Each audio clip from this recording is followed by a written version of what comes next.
Welcome to Zubair's Bookshelf. I'm Zubair Kamar, your friendly guide to books that unearth untold stories and challenge the way we see history. With 30,000 followers and hopefully growing, Zubair's Bookshelf is the place where readers come to discover works that are as thought-provoking as they are inspiring. Today is another book review of an amazing book, The Influence of Averroes on European Thought, The Disappearance of Latin Averroism, from the History of Philosophy by Dr. Koert Debeuf. So who is the author, Dr. Koert Debeuf? Think Indiana Jones meets Sherlock Holmes, but instead of dodging boulders, he's uncovering forgotten philosophers. With a PhD in philosophy, a master's in history, and a closet full of metaphorical magnifying glasses, Dr. Debeuf unearths how Averroes, the 12th century genius from Al-Andalus, went from intellectual heartthrob to history's "it's not you, it's me" breakup.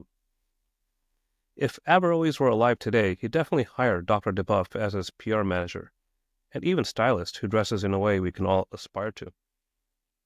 The book is about Averroes, Ibn Rushd, his real name. You can say he was Aristotle's ultimate hype man. He turned the ancient philosopher's work into medieval Europe's intellectual equivalent of a #1 hit album. But he wasn't just remixing Aristotle. He brought his own fire. What were some of his well-known but controversial views? Averroes believed religion and logic didn't fight. They hugged it out and pointed to the same truth. He believed in the idea of the universal intellect. Imagine a pool of water representing intellect. People grabbed from it and put it back before they died. Intellect was shared. He believed the eternality of the universe, so the universe always existed, which gave theologians a bad headache. So why did Europe ghost Averroes? So for 2 centuries, in the 12th and 13th centuries, Averroes was Europe's intellectual giant. Professors couldn't lecture without name-dropping him, but by the 18th century, Europe decided to go all on a pure Western genius narrative, quietly shoving Averroes under the rug. Meanwhile, Averroes was abused with misquotes and misattributions, like religion isn't true but it's useful, or the so-called double truth, having one truth for philosophy and another for religion, even if they contradicted one another. Ironically, this led to pro-secular talk and contributed to secularism. Misrepresentation spread like medieval clickbait, inspiring thinkers like Spinoza and Machiavelli. Imagine Averroes rolling in his grave screaming, "That's not what I meant." Now, Dr. Debeuf untangles the mess and clears Averroes' name, proving he wasn't out to burn down religion. He was building bridges while others were busy torching them. So what are the strengths of this book? It's exciting storytelling. So Dr. Debeuf writes like a novelist. He turns complex ideas into a detective story with plot twists galore. Justice for Averroes, so finally someone stands up for the guy. Dr. Debeuf exposes history's erasure and gives Averroes his moment.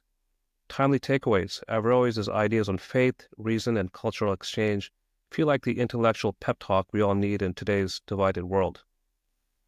That said, the book can be challenging in some ways, so parts of the book dive deep into Latin Averroism and, of course, political Averroism. So you might want to bring a notepad, snacks, and maybe a flotation device if philosophy isn't your thing. Keeping track of all the misquotes, misreadings, and philosophers who misrepresented Averroes might require a cheat sheet. So why should you read this book? This isn't just a history book. It's part intellectual mystery, part philosophical showdown, and part Averroes' comeback tour. It's a story about how ideas cross borders, survive misinterpretation, and shape history, even when history tries to cancel them. Dr. Debeuf gives Averroes the encore he deserves, and you'll walk away saying, "Why didn't anyone tell me about this before?" Final thoughts. Averroes was the intellectual rock star Europe ghosted, but thanks to Dr. Debeuf, he's back with his greatest hits. Grab the ebook now and mark your calendars for December 26, 2024, when the hardcover drops. In closing, remember, history isn't just written by the victors. It's written by those who want you to forget the real heroes, and other heroes put those heroes back in their rightful place. Thank you, Dr. Koert Debeuf, and thank you to the audience for listening. Stay curious and keep asking questions. Bye for now.